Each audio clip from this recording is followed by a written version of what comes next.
Hello dear butterflies. तो कैसे हो आप लोग? आई होप अच्छे होंगे। तो सीधे आते हैं अपनी स्टोरी पे।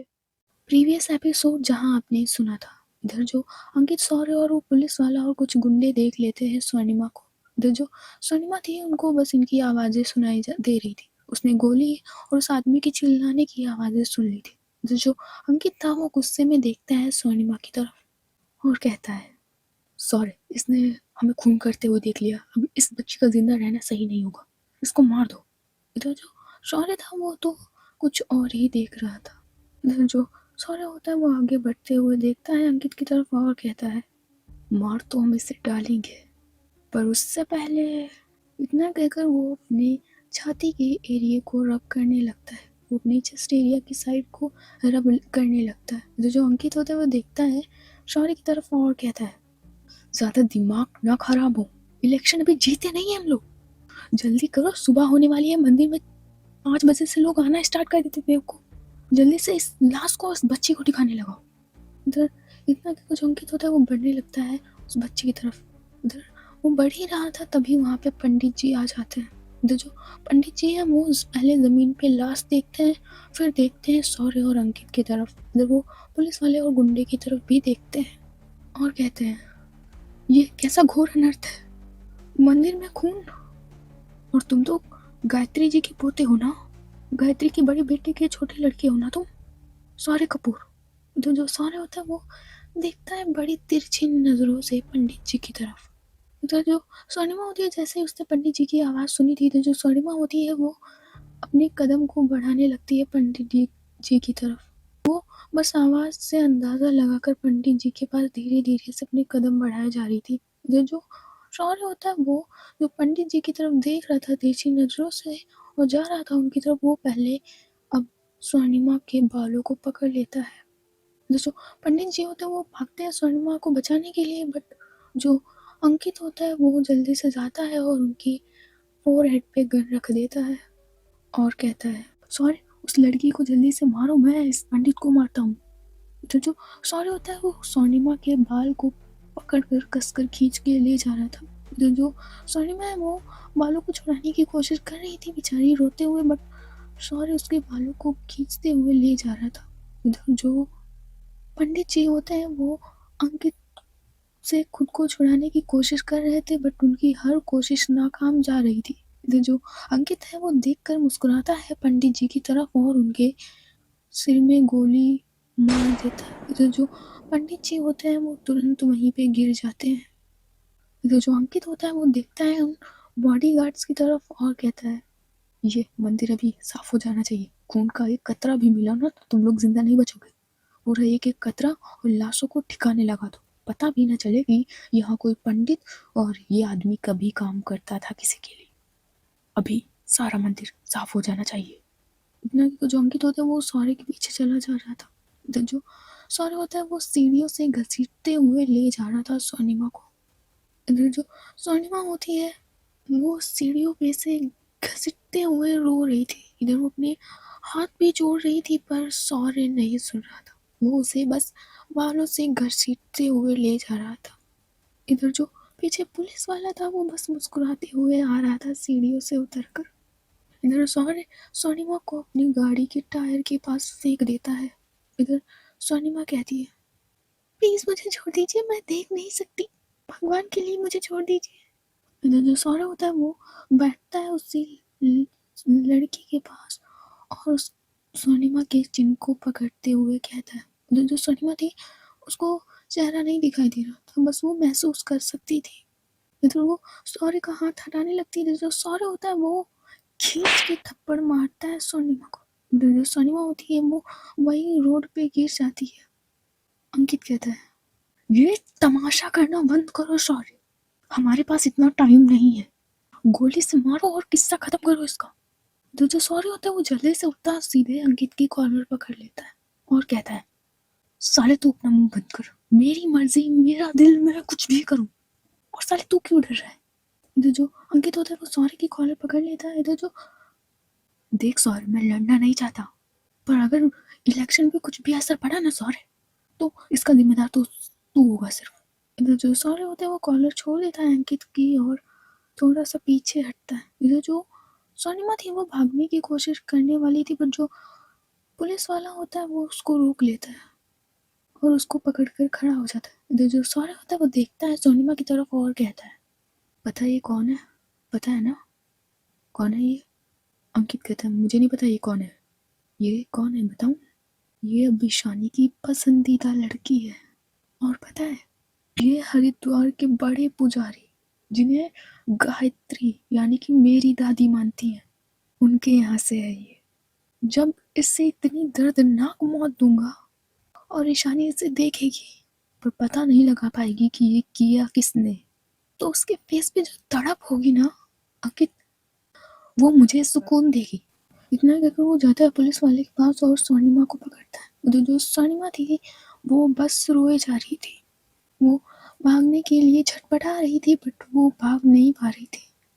इधर जो सौर्य था वो उसे पकड़ कर कार की तरफ ले जाता है। इधर जो पुलिस वाला था वो भी स्वर्णिमा को, दोनों लोग पकड़ कर कार की तरफ ले जा रहे थे।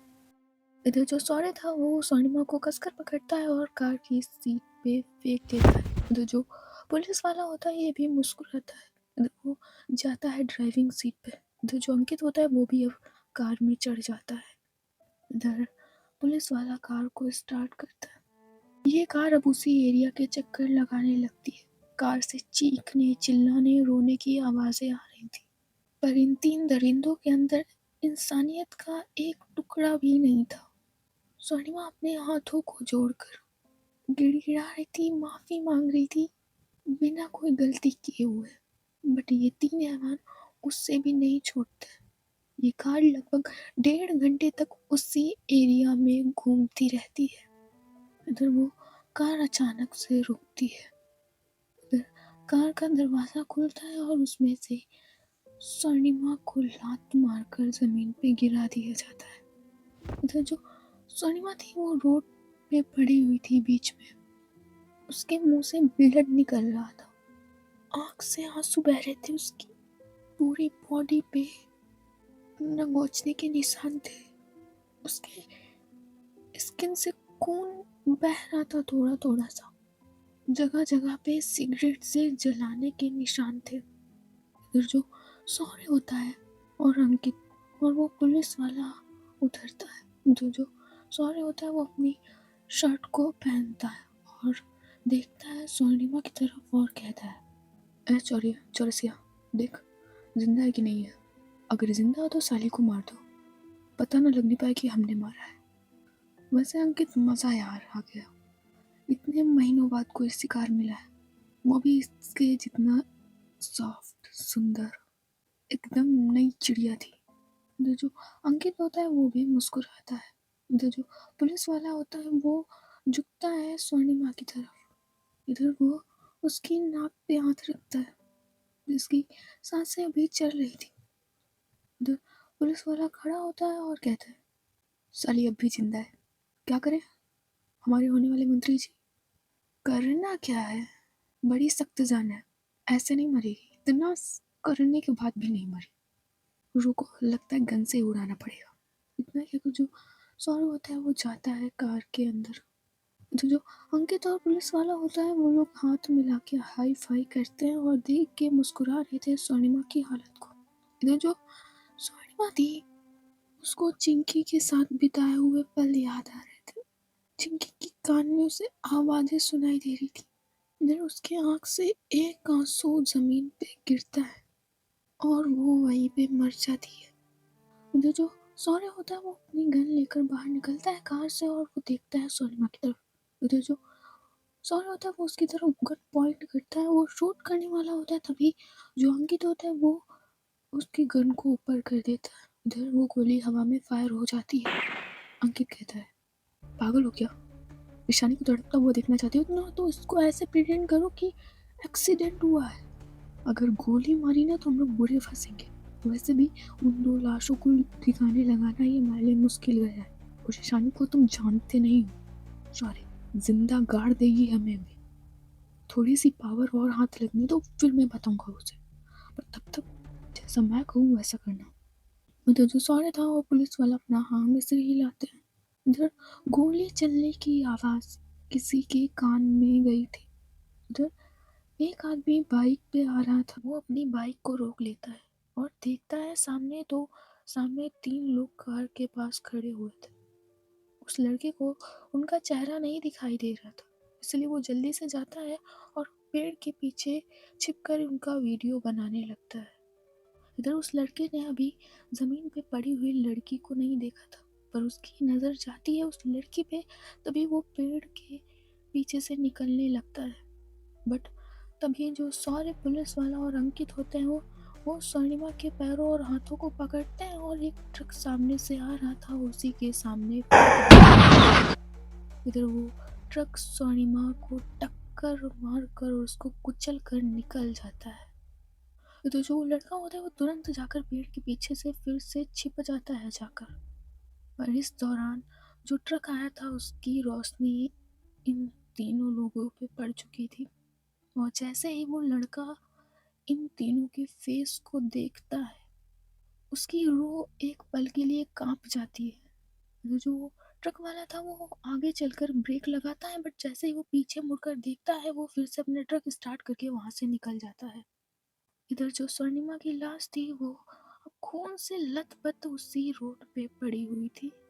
इधर जो सौर्य, अंकित और पुलिस वाला होता है वो जाता है उस स्वर्णिमा के पास, और ये तीनों लोग उस लाश का चक्कर घूमते हैं और फिर मुस्कुराते हुए अपनी कार की तरफ जाने लगते हैं। पर तभी इन तीनों के कान में फोन की रिंग की आवाज़ जाती है। उधर ये तीनों लोग पीछे मुड़कर देखते हैं तो उन्हें एक बाइक खड़ी हुई दिखाई देती है। उधर जो वो लड़का था वो जल्दी से अपना फ़ोन काट देता है। उधर सॉरी कहता है, यहाँ कोई है, ये बाइक किसकी खड़ी है दूरी पे, किसी ने हमको ये सब करते हुए देख लिया। अंकित, दोनों यहाँ पे कौन है? इधर जो अंकित होता है वो जाता है उस बाइक के पास। इधर जो सारे पुलिस वाला और वो 2 गुंडे भी लाश को ठिकाने लगा कर आ गए थे, पंडित और उस आदमी की। इधर वो भी आसपास के एरिया में उसे ढूंढने लगते हैं। इधर जो लड़का था वो और कोई नहीं अंगद था। इधर वो अपने मुंह पे हाथ रखे हुए उसी पेड़ के पीछे छुप जाता है। उसने इनका वीडियो तो बना लिया था, पर वो अब छुप कर उसी के पेड़ के पीछे बैठ जाता है।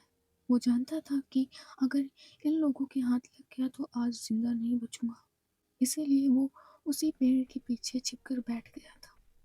इधर जो सौर्य होता है वो इधर उधर देखता है, फिर देखता है अंकित की तरफ और कहता है, चलो कोई नहीं होगा, शायद बाइक पहले से खड़ी होगी, हमने ध्यान नहीं दिया होगा। अब चलो टाइम वेस्ट मत करो, वैसे भी कुछ देर बाद सुबह होने वाली है, चलो। इधर जो अंकित होता है वो भी हाँ में सिर आता है। उधर वो पुलिस वाला और 2 गुंडे भी अब जाकर कार में बैठ जाता है। उधर वो कार को स्टार्ट करते हैं और वहाँ से निकल जाते हैं। इधर जो अंगद था वो लगभग 3 मिनट तक उसी पेड़ के पीछे बैठा रहता है। उधर वो देखता है इधर उधर कोई नहीं है तो वो उस पेड़ के पीछे से निकलता है। इधर वो आता है धीरे से अपनी बाइक के पास। उसके फेस पे साफ डर, उसके माथे पे पसीना और आंखों में साफ डर दिखाई दे रहा था।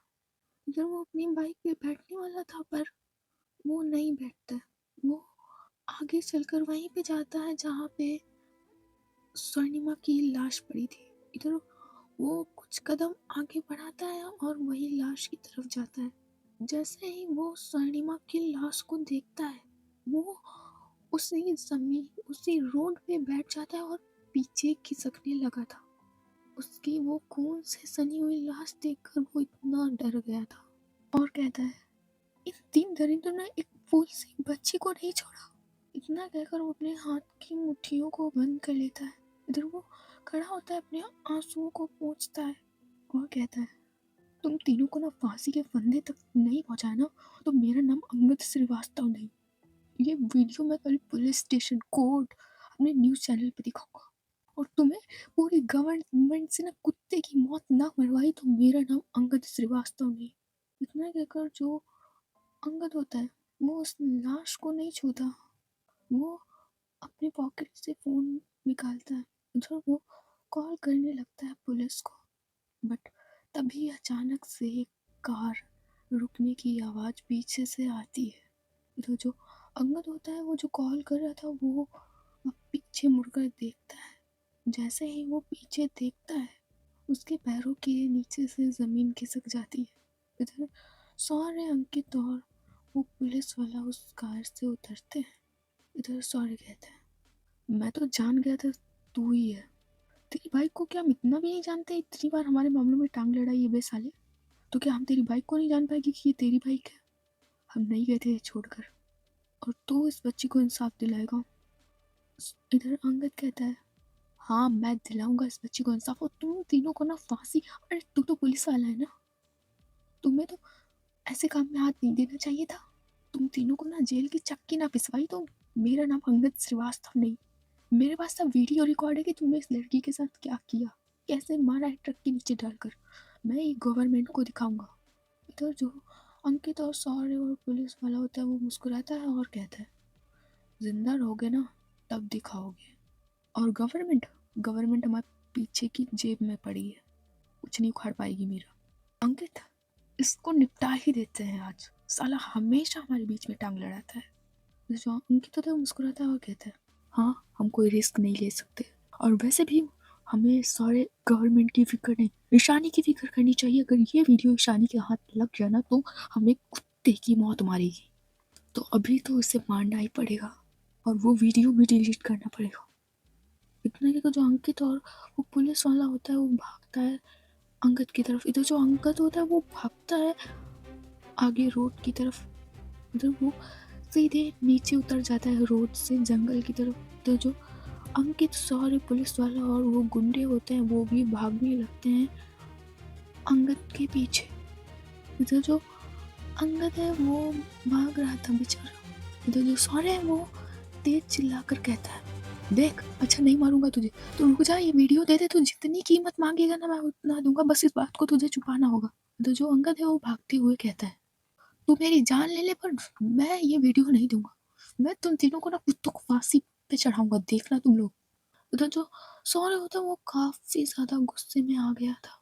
उधर जो सौर्य होता है वो पेड़ से एक टहनी तोड़ता है भागते हुए। इधर वो फेंकता है अंगद की तरफ। इधर जो वो टहनी होती है वो सीधे अंगद के पैर पे लगी थी, और जो अंगद है वो बस थोड़ा सा लड़खड़ाया था और फिर से भागना स्टार्ट कर दिया था।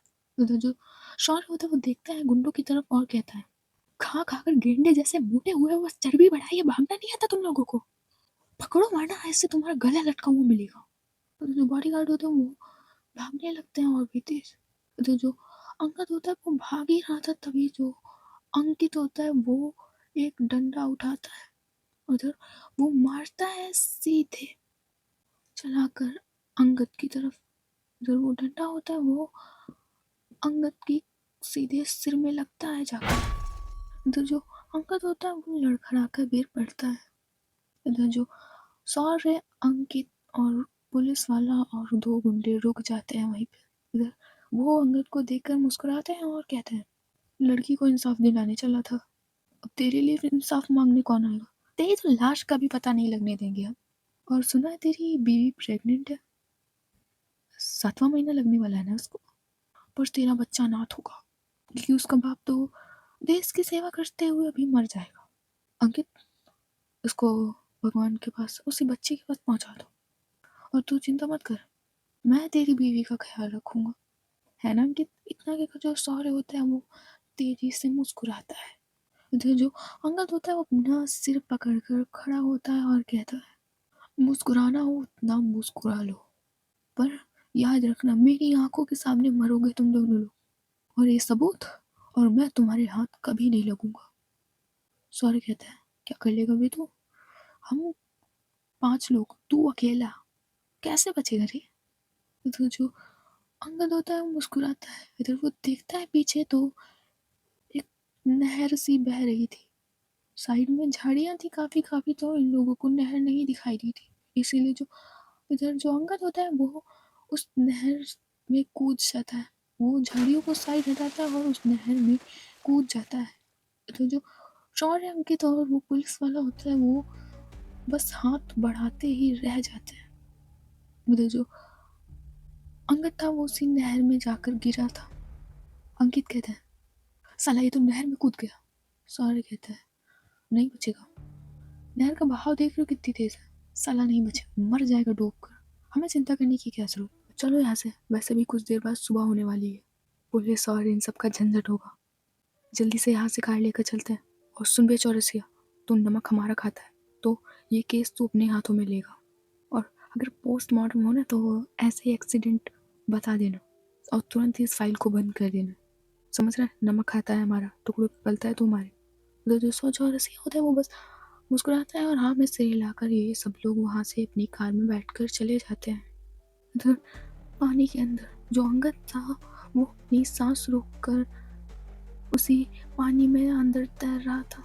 इधर जैसे ही लोगों को जाते हुए वो महसूस होता है उससे कि ये लोग चले गए हैं, वो धीरे से उस पानी से बाहर निकलता है। इधर वो तैर कर आता है बाहर, उसके सिर से अब खून बह रहा था, जो सिर पे डंडा पड़ा था अब उससे खून बह रहा था, पूरी शर्ट पे अब खून गिरने लगा था। जो अंगद है वो अपना सिर पकड़कर पहले वो चेक करने लगता है फोन। जो फोन था वो सही चल रहा था, फोन पानी में रहकर भी खराब नहीं हुआ था। इधर जो अंगद है वो धीरे से अपना सिर पकड़ते हुए डगमगाते हुए उठता है और जाता है रोड की तरफ। इधर वो अपनी बाइक को ढूंढने लगता है, इधर वो आगे पीछे जाता है अपने सिर को पकड़ते हुए तो देखता है कि सामने थोड़ी दूरी पर बाइक खड़ी हुई है। इधर वो आकर अपनी बाइक पे बैठ जाता है, अपनी पैंट में हाथ डालता है और गीला रुमाल अपने सिर पर बांध लेता है और वो वहां से चला जाता है। इधर ऐसे ही कुछ समय बीत जाता है। इधर सुबह कपूर मैंसन जो ईशानी आयशा युवा और सब लोग होते हैं वो डाइनिंग टेबल पे ब्रेकफास्ट कर रहे थे। इधर एक सर्वेंट जल्दी से फोन लेकर भागते हुए आता है दादी के पास। तो जो दादी हैं वो फोन पकड़ते हुए कान में लगाती हैं और कहती हैं, हाँ बोलिए। इधर जो सामने किसी की आवाज़ आती है, वो कुछ कहता है। इधर जो दादी होती हैं जैसे ही सुनती है उनके हाथ से फ़ोन गिर जाता है। इधर ईशानी कहती है, क्या हुआ दादी, ऐसा क्या सुन लिया आपने जो आपके हाथ से फ़ोन गिर गया? इधर जो दादी होती है वो अपनी चेयर को पीछे करते हुए खड़ी होती हैं और कहती हैं, बेटा वो जो मंदिर में लड़की नहीं थी स्वर्णिमा, उसका एक्सीडेंट हो गया है और वो इस दुनिया में अब नहीं रही। तो जैसे ही शानी आयशा ईवा और खुशबू और श्वेता और देवराज ये सुनते हैं, एक पल के लिए सबके आंखों में आंसू आ गए थे। उधर जो ईशानी होती है वो खड़ी होती है और कहती है, दादी मैं अभी देख के आती हूँ। दादी कहती है, बेटा तुम क्या, हम भी चल रहे हैं साथ में। इतना कहकर उस दादी ईशानी, इधर जो ईवा आयशा और खुशबू ये सब लोग भी चाहते हैं। इधर ये कार में बैठते हैं और मंदिर की तरफ निकल जाते हैं। इधर थोड़ी देर बाद इनकी कार वहीं उसी रोड पे पहुंच जाती है जहाँ पे स्वर्णिमा की लाश पड़ी हुई थी। इधर ईशानी अपनी कार का दरवाज़ा खोलती, जो बॉडीगार्ड्स थे वो लोगों को साइड कर रहे थे। अभी तक ईशानी ईवा आयशा खुशबू ने स्वर्णिमा की लाश को नहीं देखा था। इधर कुछ लोग साइड हटते हैं। इधर जैसे ही ईशानी स्वर्णिमा की लाश को देखती है, ईशानी की आंखों से एक आंसू वहीं रोड पे गिरता है। जो ईशानी होती है वो जल्दी से भाग कर जाती है स्वर्णिमा के पास और उसके सिर को उठाकर अपनी गोद में रखती है। ईशानी की पैंट, ईशानी के हाथ सब खून से लथपथ हो चुके थे। इधर जो वो चौरसिया होता है वो आता है और कहता है, मिस कपूर आप ऐसे लाश को नहीं पकड़ सकती, छोड़िए इसे, और आप इसकी लगती क्या है, ये एक एक्सीडेंट केस है, आप दूर हटिए, सबको हटाइए दूर। इतना कहकर जो चौरसिया होता है वो हवलदार की तरफ इशारा कर देता है। तो जो खुशबू होती है वो जाती है उस चौरसिया के पास और कहती है, औकात में, औकात मत बोलो तो तुम क्या चीज़ हो और किसके सामने बात कर रहे हो, 2 मिनट नहीं लगेगा तुम्हारी वर्दी उतरवाते हुए, तो अपनी औकात में रहा करो, ये मत बोलो तुम बात किससे कर रहे हो। इतना कहकर वो स्वर्णिमा के पास बैठ जाती है। उधर जो ईशानी होती है उसकी नज़र जाती है स्वर्णिमा के हाथों पे, वो देखती है तो सिगरेट के जलाने के मार्क्स थे। तो जो ईशानी है वो नज़रें ऊपर करके देखती है उस चौरसिया को और कहती है, कैसे मरी ये बच्ची। इधर वो पुलिस वाला कहता है, सुनने में आया है इसका एक्सीडेंट हुआ है, एक ट्रक इसे कुचल कर निकल गया है। इधर जो ईशानी है वो स्वर्णिमा के सिर को रोड पे ही उसको धीरे से रख देती है और खड़ी होती है और कहती है, बेवकूफ़ समझा है हमें, इसके हाथ पे सिगरेट के जलने के मार्क्स हैं। और मुझे ये समझ में नहीं आता ये बच्ची अंधी है तो रोड पे क्या कर रही थी? मैं इसे अच्छे से जानती हूँ। 2-3 महीने इस मंदिर में रह रही है वो।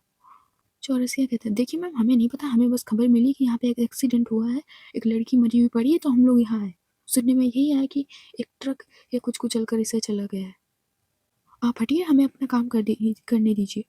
तो जो ईशानी होती है वो गुस्से में कॉलर पकड़ लेती है पुलिस वाले का। तो जो पुलिस वाला होता है वो देखता है ईशानी की तरफ और कहता है, ऑन ड्यूटी पुलिस ऑफिसर की कॉलर पकड़ने पे आपको अंदर भी करवा सकता हूँ मिस कपूर। इधर जो दादी होती हैं वो आती है ईशानी के सामने, उसके शोल्डर पे जैसे ही हाथ रखती है दादी, तो जो ईशानी होती है वो उसका कॉलर छोड़ देती है। इधर जो पुलिस वाला होता है अपनी कॉलर को सही करते हुए देखता है ईशानी की तरफ और कहता है, मैं सिर्फ अपनी ड्यूटी कर रहा हूँ मिस कपूर, और ये एक एक्सीडेंट केस ही है। अब आप लोग यहाँ से निकलिए, ये लाश जा रही है पोस्टमार्टम के लिए, और आपके साथ इस लाश का कोई रिश्ता नहीं है तो आप इतना ज़्यादा बीच में नहीं बोल सकते। तो जो ईशानी होती है वो फिर से गुस्से में बढ़ती है उस पुलिस वाले की तरफ, जो ईवा होती है वो उसका हाथ पकड़ लेती है और देखती है ईशानी की तरफ, अपना नाम ऐसे हिलाती है। जो ईशानी थी वो वहीं पे रुक गई थी। इधर वो देखती है रोड पे पड़ी हुई स्वर्णिमा को, इधर वो उसकी तरफ बढ़ने वाली होती है वो और ईवा, तभी जो पुलिस वाला होता है वो अपना डंडा आगे लगा देता है और कहता है, आप इस लाश के पास नहीं जा सकते, इसे भी आपने इसे टच कर लिया। इधर तुम दोनों लोग, इधर वो देखते हैं कुछ जो हॉस्पिटल से आए हुए लोग थे पोस्टमार्टम वाले, इधर वो उनको उठाने का इशारा करता है। इधर जो वो दो लोग होते हैं वो स्वर्णिमा की लाश को एक पोस्टमार्टम वैन में लेकर चले जाते हैं। इधर जो ईशानी और आयशा सब लोग बस देखते रह जाते हैं। इधर ईशानी आज दूसरी बार उसकी आंखों में आंसू आए थे। इधर जो ईशानी है वो देखती है दादी की तरफ, इधर जो दादी होती है वो आती है ईशानी के पास और उसके आंसू पोंछते हुए कहती है, किसी के चले जाने से बेटा हमारी जिंदगी नहीं रुकती, हमें उसको आगे बुलाकर जीना पड़ता है। बेटा आयशा, खुशबू, ईशानी को ऑफिस ले जाओ, और खुशबू, इस बच्चे की अंतिम क्रिया हम ही करेंगे, तो पोस्टमार्टम हो जाने के बाद इसकी लाश को हमें ही सौंप दिया जाए। खुशबू कहती है, जी दादी हो जाएगा, आप चिंता मत कीजिए।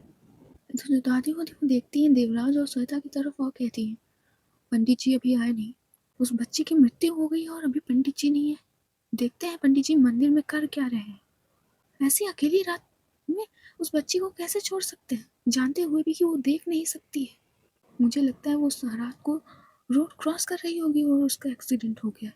सोचा चलो देखती हूँ पंडित जी हैं कहाँ। इतना जो दादी होती है वो अपनी कार में बैठ जाती है और ये लोग थोड़ी दूरी पे मंदिर की तरफ निकल जाते हैं। इधर जो आयशा और खुशबू और ईवा होते हैं वो ईशानी को कार में बिठाते हैं। इधर जो ईवा थी वो कार में बैठने वाली थी तभी उसका फ़ोन रिंग होता है। वो देखती है तो स्क्रीन पे लारा शो हो रहा था। इधर वो कॉल उठाती है और कहती है, हाँ लारा बोलो। इधर लारा कहती है, ईवा क्या तुम अभी मेरे घर आ सकती हो? अभी लारा? अभी? मैं वो जो मंदिर में लड़की नहीं थी उसका उसकी डेथ हो गई तो मैं और ईशानी जी आयशा और खुशबू वहीं आए थे, मैं अभी नहीं आ सकती। ईवा ना प्लीज़ आ जाओ, मुझे ज़रूरत है तुम्हारी, प्लीज़ आ जाओ। तो जो ईवा होती है वो देखती है खुशबू की तरफ और कहती है, खुशबू मैं यहीं उतर रही हूँ, मैं लारा के घर जा रही हूँ, उसने अचानक मुझे फ़ोन करके बुलाया, लारा मैं अभी आ रही हूँ। इतना जो ईवा होती है वो फ़ोन कट कर देती है और इधर वो कार से उतर जाती है। इधर जो ईशानी है वो देखती है ईवा की तरफ और कहती है, कहाँ जा रही हो? ईशानी जी मैंने बताया तो अभी लारा का कॉल आया था, उसको कुछ इम्पोर्टेंट बात करनी है मुझसे, इसीलिए उसने मुझे बुलाया, मैं आपको शाम को मिलती हूँ ना। इधर ईशानी अपने हाँ में सिर हिलाती है और वहाँ से कार ईशानी और खुशबू लेकर चले जाते हैं। इधर जो ईवा है वो दूसरी कार में बैठती है और सीधे लारा के घर की तरफ चली जाती है। दूसरी तरफ जो अंगद था वो ईशानी के ऑफिस के बाहर छुपा हुआ बैठा था। वो जानता था ना ही वो पुलिस स्टेशन जा सकता है ना ही अपने न्यूज़ चैनल के ऑफिस में ये न्यूज़ अपनी टीवी पे चला सकता है, इसीलिए वो सीधे ईशानी के ऑफिस के बाहर छुप कर बैठा हुआ था। इधर जो अंगद है थोड़ा सा वेट करता है, लगभग आधे घंटे बाद ईशानी की कार ऑफिस के बाहर आ जाती है। जैसे ही अंगद ईशानी की कार को देखता है, वो जहाँ छुपकर बैठा हुआ था वो अचानक से खड़ा होता है और देखता है ईशानी की कार की तरफ। तो जो ईशानी के बॉडीगार्ड्स होते हैं वो जल्दी से दरवाज़ा खोलते हैं। इधर ईशानी आयशा खुशबू उसमें से निकलते हैं। जो अंगद है वो उनकी तरफ बढ़ने वाला होता है, तभी कल के दो गुंडों में से वही एक गुंडा आस-पास घूम रहा था। इधर जो अंगद है वो फिर से चुपकर उसी जगह पे बैठ जाता है। इधर जो ईशानी, आयशा, खुशबू होते हैं वो ऑफिस के अंदर चले जाते हैं। इधर जो अंगद होता है वो धीरे से उठता है और जो बॉडीगार्ड अंदर ऑफिस के जा रहा था वो उसका अचानक से हाथ पकड़ लेता है। तो जो बॉडीगार्ड होता है वो देखता है अंगद की तरफ। जिससे अंगद होता है वो अपने मुंह पे हाथ रखते हुए कहता है, "श्श, ये ना, ये इस फ़ोन में ना एक वीडियो, ये ईशानी मैम को दिखा देना जाकर। जल्दी से देना प्लीज़, जल्दी से दिखा देना, बहुत इम्पोर्टेंट है।" तो जो बॉडीगार्ड होता है वो देखता है अंगद की तरफ, वो कहता है, "तुम कौन हो?" तो अंगद कहता है, "मेरे पास टाइम नहीं, बस प्लीज़ ये वीडियो ईशानी मैम को ज़रूर दिखा देना।" इतना कि जो अंगद होता है वो वहाँ से भागने लगता है। तो जो बॉडीगार्ड होता है वो उसकी तरफ थोड़ी देर भागता है, बट वो रुक जाता है और वो सीधे ऑफिस के अंदर चला जाता है। तो जो वो गुंडा होता है वो अंगद को देख लेता है। इधर जैसे ही वो गुंडा दिखता है वो अचानक से सीटी बजाता है। इधर जैसे ही उसने सीटी बजाई थी, जो कुछ लोग होते हैं बाइकर्स और एक कार, वो आती है। इधर वो अंगद की कॉलर को पकड़ती है और सीधे उस कार के अंदर उसे खींच लेती है। कुछ लोगों ने ये नज़ारा देखा भी था, पर किसी ने आवाज़ नहीं उठाई उस हरकत के खिलाफ। इधर जो अंगद था उसी कार में सीधे जा गिरता है जाकर। इधर उस कार में दो लोग सामने बैठे हुए थे, वो और कोई नहीं, सौर्य और अंकित थे। इधर अंकित कहता है, तुम्हें क्या लगा हम रिलैक्स हो जाएंगे कि तू नहर में कूद गया है तो बच गया होगा? सौर्य कहता है, तो बड़ी सख्त जान है। अब जल्दी वो वीडियो दे मुझे, कहाँ छुपा रखा है तूने? दे वो जल्दी। मैं जानता था तू ईशानी के ऑफिस ही में जाकर बाहर खड़ा होगा, अगर बच गया होगा तो, इसलिए मैंने कुछ लोगों को छुपा कर वहाँ पे रखा हुआ था। जल्दी से वीडियो दे वो वीडियो। इधर अंगद कहते हैं, नहीं बताऊंगा मैं, मुझे मार भी डालो मैं नहीं बताऊंगा। इधर जो अंकित और सौरभ होते हैं वो एक दूसरे की तरफ देख के मुस्कुराते हैं और कहते हैं, बताएगा तो तू जरूर, तू चल हमारे अड्डे पे, तुझे मार मार कर उगलवाएंगे। इतना कहकर जो सौर्य होता है उसके बाल पकड़ लेता है, कस के खींच देता है और सीधे अपने पैरों पे सीधे झुका लेता है। इधर जो अंगद है उसके सिर से खून बह रहा था थोड़ा थोड़ा सा। इधर ये लोग लेकर उसे कहीं चले जाते हैं। दूसरी तरफ जो ईवा थी वो लारा के घर पहुंच चुकी थी। इधर जो लारा थी वो घर के बाहर ही खड़ी हुई थी। इधर जैसे ही लारा ईवा को देखती है वो ईवा के पास धीरे से चलकर जाती है। अब लारा का पेट निकल आया था क्योंकि उसका बेबी अब 7 मंथ में लग चुका था। ईवा कहती है, तुमने मुझे लारा इतनी जल्दी कॉल करके क्यों बुलाया? वो क्या बताऊँ ईवा, शाम से अंगद नहीं आया है। कल पूरे दिन गायब था, पूरी रात गायब था और मैंने फ़ोन किया अब तो वो फ़ोन भी नहीं उठा रहा है। शाम को 3-4 बजे तरफ किया तो उससे मेरा फ़ोन ही काट दिया और अब तो उठा भी नहीं रहा, रिंग जा रही है फिर भी नहीं उठा रहा है। लारा टेंशन क्यों करती हो? अंगद भैया बिज़ी होंगे थोड़े से। आओ पहले तुम अंदर चलो, इतना स्ट्रेस लेना ठीक नहीं होता है लारा। अब तुम्हारे पेट में बेबी है, चलो अंदर। इतना कि कुछ युवा होती है वो लारा को अंदर लेकर आती है। फिर वो बिठाती है और लारा को पानी पिलाती है और कहती है, तुम यहाँ रहोगी ना तो टेंशन में रहोगी। चलो, वैसे भी कल तुम ऑफिस नहीं आई थी तो चलो ऑफिस चलते हैं। पर मुझे युवा ऑफिस नहीं जाना, मुझे अंगद की टेंशन हो रही है, मेरा बहुत जी घबरा रहा है। तुम टेंशन मत लो ना लारा, चलो मेरे साथ ऑफिस चलो, तुम ऐसे ही ओवर थिंक करोगी, चलो। इतना कि जो युवा होती है वो लारा का हाथ पकड़ती है और उसे अपनी कार में लेकर आती है। इधर वो उसे धीरे से बिठाती है और खुद भी बैठती है और ये लोग ऑफिस के लिए निकल आते हैं। दूसरी तरफ जो ईशानी थी वो ऑफिस में बैठी हुई थी खुशबू और आयशा के सामने। इधर ईशानी कहती है, कुछ तो छुपाया जा रहा है खुशबू हमसे। ये साफ साफ कोई बच्चा देख के बता सकता है कि वो एक्सीडेंट नहीं था। मैम मैंने भी देखा था, स्वर्णिमा के बॉडी पे जलने और नगोचने के निशान थे। हाँ, खून के कारण कुछ दिखा नहीं ढंग से, बट मुझे 2 दिन सिगरेट के मार्क्स दिखे थे। आयशा कहती है, वो ज़रूरी नहीं कि सिगरेट के ही मार्क्स हो ईशानी, हम लोग कुछ ज़्यादा ही सोच रहे हैं। कैसी बातें कर रही हो आयशा तुम? ईशानी मैं प्रैक्टिकल जस्ट सोच रही हूँ, उसे दिखाई नहीं देता बाई चांस वो नीचे उतरी और एक्सीडेंट हो गया होगा उसका। हम लोग बेकार में ऐसे बीच में पड़ रहे हैं। खुशबू, आयशा की बातों पे ध्यान मत दो, पता लगाओ। आसपास के अगर सीसीटीवी कैमरा हो पता लगाओ, रोड पे टायर्स चेक करो कि कौन कौन सी गाड़ी किस किस कौन कौन सी गाड़ी कहाँ कहाँ पे निकली थी। मुझे नहीं पता, कैसे भी पता लगाओ। जी मैम। इतना कहकर जो खुशबू होती है अपनी चेयर से खड़ी होती है, इधर वो दूसरी साइड विंडो की तरफ जाती है। इधर वो किसी पे कॉल पे बात कर रही थी। उधर जो वो बॉडीगार्ड जो नीचे आंगन में उसे फ़ोन पकड़ाया था, वो आता है और डोर पे नॉक करता है और कहता है, ईशानी मैम, आपके लिए किसी ने फ़ोन छोड़ा है।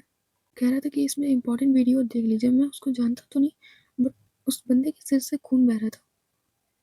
ईशानी देखती है उस बॉडीगार्ड की तरफ और कहती है, पहली बात तो कम है, लाओ ये फ़ोन। तुम उस इंसान का चेहरा नहीं देख पाए? मैम मैंने उसका चेहरा देखा था पर मैं उसे जानता नहीं हूँ। वो कह रहा था ज़रूरी है वीडियो दिखाना, तो मैं आपके पास सीधे फ़ोन ले आया। ठीक है तुम जाओ। इधर जो ईशानी होती है इतना कहकर देखती है फ़ोन की तरफ, इधर वो फ़ोन को ऑन करने लगती है, बट जो फ़ोन होता है वो ऑन नहीं हो रहा था। आयशा कहती है क्या हुआ? कुछ नहीं, वो फ़ोन नहीं ऑन हो रहा है। आयशा जल्दी से इसे चार्जिंग पे लगाओ।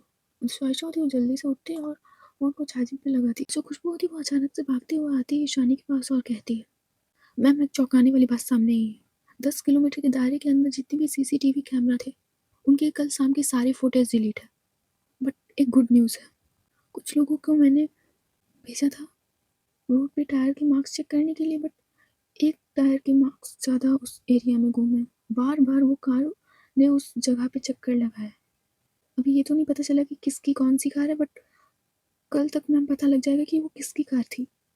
इधर जो शानी होती है वो गुस्से में खड़ी होती है और अपने टेबल पे हाथ मारते हुए कहती है, कल तक का टाइम नहीं है खुशबू हमारे पास। मैम मैं कर भी क्या सकती हूँ, जितना मेरे हाथ में था मैं उतना जल्दी जल्दी कर रही हूँ। हमारे सारे कॉन्टैक्ट्स को लगा दिया, अब सीसीटीवी फुटेज पता नहीं कैसे डिलीट हो गई, वो भी सारे सीसीटीवी कैमरों की, जितने भी 10 किलोमीटर के दायरे में आते थे। मैम गड़बड़ तो बहुत कुछ है। हाँ खुशबू मैं जानती हूँ गड़बड़ बहुत कुछ है। इधर आयशा कहती है, ईशानी फ़ोन ऑन करके देखो ना, ऑन हुआ कि नहीं। अब तो मुझे भी लगता है कि उस बच्ची के साथ कुछ गलत हुआ होगा। मैंने उसकी लाश तो नहीं देखी, तो मुझे कंफर्म नहीं है कि उसके साथ क्या हुआ है। मैंने बस अपना ओपिनियन रखा था। आई एम सॉरी, मुझे जज नहीं करना चाहिए था। जल्दी से फ़ोन खोलो। जो जो खुशबू होती है वो जाती है फ़ोन की तरफ और जल्दी से उस फ़ोन को लेकर आती है, वो फ़ोन खोलने लगती है। जो फ़ोन हो रहा था वो ओपन नहीं हो रहा था। ईशानी कहती है, डैम इट खुशबू, इस फ़ोन को जल्दी से रिपेयर करो। खुशबू कहती है, यस मैम हो जाएगा। जो खुशबू है वो किसी को कॉल करती है। जो आयशा थी उसको भी अब टेंशन हो रही थी। उसने स्वर्णिमा की लाश को बस दूर से देखा था, उसने और ईवा ने। उन लोगों की दोनों की हिम्मत नहीं थी उस लाश के पास जाने की और इतना खून खराबा देखने की। इसलिए जो ईवा और आयशा ने उस लाश को दूर से ही देखा था। उधर दूसरी तरफ अंकित और सौर्य ने अंगद को एक चेयर पे बांध रखा था। उधर जो अंकित है वो उसके कसकर बालों को पकड़ता है और कहता है, फोन तेरे पास है नहीं, तूने फोन कहाँ डाला, वो वीडियो कहाँ है अंगद। तो जो अंगद होता है वो धीरे से अपना सिर उठाकर देखता है सौर्य की तरफ और कहता है, मुझे मार भी डालोगे ना तो मैं नहीं बताऊंगा कि वो वीडियो कहाँ मैंने दे दी है, मैंने अपने फ़ोन कहाँ दे दिया है। उस बच्ची के साथ गलत नहीं होने दूंगा। मार भी डालो फिर भी नहीं बताऊंगा। तो जो सौर्य होता है वो गुस्से में सीधे डंडा उठा लेता है और मार देता है अंगद के सिर पे। इधर जो अंगद होता है वो अपने सिर पे हाथ भी नहीं रख सकता था क्योंकि इन लोगों ने उसे चेयर से बांध रखा था। उसकी आंखों से बस आंसू, उसके फेस पे पूरा खून खून हो गया था। सॉरी कहता है, ऐसे नहीं बताएगा तो इसके लिए कीले लाओ, इसके पैरों में साले के कीले घुसेड़ो, तभी बताएगा साला। और एक बढ़िया सी डंडी लाओ।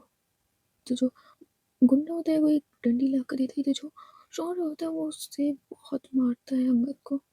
उधर अंगद के मुंह से खून तक निकलने लगा था, उसके पैरों से खून तक निकलने लगा था। उधर जो अंकित होता है वो सौर्य का हाथ पकड़ लेता है और कहता है मर जाएगा साला। रुक जा, मारना नहीं, अभी पहले वीडियो पता लगा कि है कहाँ। अगर वो किसी के हाथ लग गया ना तो बहुत बुरे मारे जाएंगे हम लोग। अंकित साला ये बता ही नहीं रहा है कि कहाँ डाला है इसने वीडियो। अंकित कहता है इसे अपनी जान की फिक्र नहीं है, पर अपने बीवी और बच्चे की तो होगी। इधर जैसे ही अंगद ये सुनते अपना सिर उठाता है, उसके मुंह से खून गिर रहा था, उसकी आंखें खून से सन चुकी थी और कहता है तुम मेरी लारा के साथ कुछ नहीं करोगे। इधर जो सौर्य होता है वो मुस्कुराता है और कहता है अब न फंसा मुर्गा जाल में तो इस राक्षस, अरे राक्षस कहना तुझे गलत होगा, राक्षस तो हम दोनों लोग हैं। इस इंसान की जान उसके परिंदे में अटकी है। अंकित तो फिर इसकी परिंदे को उठवा लो। अंकित कहता है उठवा लो नहीं, उठवा रहे हैं। मैंने कब का भेज दिया, मैं तो जानता था कि इस जैसे अभिमानदार गधे लोग भरे पड़े हुए हैं इस दुनिया में, तो मुझे कहीं ना कहीं लगता था कि ये मुंह नहीं खोलेगा साला, इसलिए मैंने इंतजाम करवा दिया है। इतना कहा ही था अंकित ने, तभी उसका फोन रिंग होता है। तो जो अंकित होता है जैसे ही फोन की स्क्रीन पे दिखता है उसके चेहरे के 12 बज जाते हैं। उधर वो जाता है एक कॉर्नर में और कहता है भैया भैया आप चिंता मत कीजिए, मैं सब संभाल लूंगा, सब संभाल लूंगा। आप गुस्सा मत होइएगा, मैं भैया सब संभालूंगा। मैं वो वीडियो अभी शादी तक नहीं पहुंचने दूंगा भैया, मैं उसी के इंतजाम में लगा हूँ भैया, इस बार माफ कर दो। मैं वो वीडियो शादी तक अभी नहीं पहुंचने दूंगा भैया, मैं जानता हूँ अभी सही समय नहीं आया भैया। जैसा ही इतना अंकित ने कहा था उसे फोन कटने की आवाज आई थी। जो अंकित है उसके चेहरे पे अभी भी 12 बजे हुए होते हैं। वो आता है सौर के पास गुस्से में और कहता है कुछ भी करो वो वीडियो ईशानी के हाथ नहीं लगना चाहिए, इससे उगलवाओ कि वो वीडियो है कहाँ। कुछ भी करो, मारो पीटो, उसकी बीवी को मार डालो, कुछ भी करो, पर मुझे वीडियो चाहिए। वो ईशानी के पास किसी कीमत में नहीं पहुंचना चाहिए, वरना तुम मरोगे, मुझे भी लेकर मरोगे। सॉरी कहता है जिसम तो तुमने किया ना, अभी इसकी बीवी आती होगी, उठवाया ना तुमने। जो चौंकी तो होता है बस हाँ में सिर हिलाता है। इधर जो सॉरी होता है वो और खींच के मारने लगता है अंगद को। उधर जो अंगद होता है उसकी चेयर गिर जाती है। इधर ईवा ड्राइव कर रही थी, इधर वो देखती है लारा की तरफ और कहती है लारा तुम खामोखा इतनी टेंशन ले रही हो, अंगद भैया को ज़्यादा काम आ गया होगा, उनको ज़्यादा इंटरव्यू लेने पड़ गए होंगे, और तुम तो जानती हो इंटरव्यू के टाइम पे फ़ोन उठाना अलाउड नहीं है, तो चिंता मत करो। वैसे भी तुम्हारे पेट में अब छोटा सा बेबी है, इतना स्ट्रेस नहीं लेते लारा, ओके सो चिल। अब ऑफिस चल रहा है। और पता है ना आज उस मंदिर वाली लड़की जिसके पास हम लोग खेले थे उसका एक्सीडेंट हो गया, वो एक्सीडेंट में मारी गई है। इतना देखो जो ईवा और लारा होते हैं उस बच्चे के बारे में बात करने लगता है। वो बच्चे के बारे में बात ही कर रहे थे तभी 2-3 घूंघट ओढ़ी हुई बूढ़ी औरतें उस कार का रास्ता रोकती हैं। तो जो वो होती है वो देखती है सामने, तो जो एक बूढ़ी औरत होती है वो अपना घूंघट उठाती है और कहती है बेटा कुछ देर, कुछ आगे तक हमें छोड़ दोगी क्या। तो जो ईवा होती है वो देखती है उस बूढ़ी औरत की तरफ जो सच में बहुत ज़्यादा बूढ़ी थी। इधर ईवा कहती है जी दादी जी आप बैठ जाइए, मैं आपको जहाँ बताएंगी मैं आपको छोड़ दूंगी। लारा कहती कहाँ बिठा रही हो, अनजान लोगों को नहीं बिठाते ईवा। लारा देखो ना कितनी बूढ़ी है, और बिठा लेंगे तो हमारा पेट्रोल थोड़ी ना कम हो जाएगा। जहाँ 2 लोग बैठ कर जा रहे हैं वहाँ थोड़े से और लोग बैठ जाएंगे। आप उनको भी बुला लीजिए, क्या आपके साथ है। हाँ वो बिटिया मेरे साथ ही है, आ जाओ आ जाओ। इधर जो जैसे ही वो बूढ़ी दादी कहती है वो जो बाकी के लोग थे वो भी उस कार में बैठ जाते हैं। तो जो लारा थी वो दिखती है ईवा की तरफ और कहती है तुम नहीं सुधरोगी। ईवा कहती है सुधरना क्या है लारा, दुआ मिलेगी। इतने कि जो ईवा वो ड्राइव करने लगती है। इधर जो उसमें से एक आदमी होता है वो अचानक से लारा की नेक पे चाकू रखता है और दूसरा रखता है ईवा की नेक पे। इधर जो वो बूढ़ी औरत होती है वो मुस्कुराती है और कहती है गाड़ी रोक दो बिटिया, हमको यहीं उतरना है। इधर वो आदमी कहता है गाड़ी रोक दो वरना अभी तुम्हारी दोस्त की गर्दन उड़ी मिलेगी। तो जो ईवा होती है तुरंत कार की ब्रेक लगा देती है। जो बूढ़ी औरत होती है वो उस कार से उतर कर चली जाती है। इधर जो एक आदमी होता है वो अपनी कार की साइड का दरवाजा खोलता है, इधर वो आता है ईवा की तरफ। इधर वो ईवा की गर्दन को पकड़ता और सीधे जमीन पे गिरा देता है।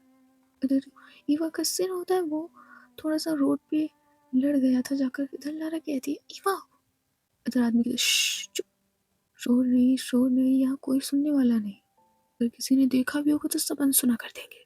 तो चुपचाप बैठो, तुम्हें तुम्हारे आशिक के पास ले जा रहे हैं। और एक ड्राइविंग सीट पे बात पे बैठो, इस लड़की को डिग्गी में डाल दो। कहाँ इसे, अगर होश में आ गई तो सबको जगा देगी, देखो बेहोश हो गई है, इसको डिग्गी में डाल दो। अगर होश में आ गई किसी पुलिस स्टेशन में चलेगी तो मुसीबत बन सकती है। बॉस से कह देंगे इसे भी टपका देना, एक के साथ बोनस, बॉस खुश हो जाएगा। इधर जो ड्राइविंग सीट पे जो आदमी बैठा हुआ था वो ईवा को उठा के सीधे डिग्गी में डाल देता है जाकर। इधर ये लोग निकल जाते हैं ईवा और लारा को लेकर, जहाँ पे अंगद बन था। दूसरी तरफ जो ईशानी होती है वो देख रही थी जो वो फ़ोन बना रहा था। इधर फ़ोन बनाने वाला कहता है जी हो गया, फ़ोन ऑन हो गया, आप देख लीजिए, मैं चलता हूँ। इधर जो खुशबू थी उसको कुछ पैसे दे देती है, इधर वो आदमी चला जाता है। इधर जो ईशानी है वो फ़ोन खोलती है, फ़ोन पे कोई पासवर्ड नहीं था, इसलिए ईशानी उसे अनलॉक कर लेती है, सिर्फ स्वाइप वाला लगा हुआ था। इधर जो ईशानी है जैसे ही गैलरी में से वीडियो पे जाती है, वो जैसे ही वीडियो को ऑन करती है उसकी रूह थोड़ी-सी दहल जाती है। जैसे ही उस वीडियो में वो अंकित और सौर्य और उस पुलिस वाले को देखती है स्वर्णिमा को ट्रक के पास फेंकते हुए। इधर जो आयशा, खुशबू, उनके भी रोंगटे खड़े हो जाते हैं। सो गाइस आज की स्टोरी बस यहीं तक, देखते हैं नेक्स्ट पार्ट में क्या होता है। हाँ, मे बी आज का तुम्हें पार्ट ज़्यादा पसंद ना आया हो क्योंकि ये एलजीबीटी कम्युनिटी से थोड़ा-सा हट के था। इसमें तुम्हें रियल लाइफ के केसेस भी दिखे होंगे, मे बी तुम लोग लास्ट तक देखा भी नहीं होगा, कुछ लोग बीच में स्किप करके चले गए होंगे क्योंकि ये टॉपिक ज़्यादा लोगों को पसंद नहीं आता।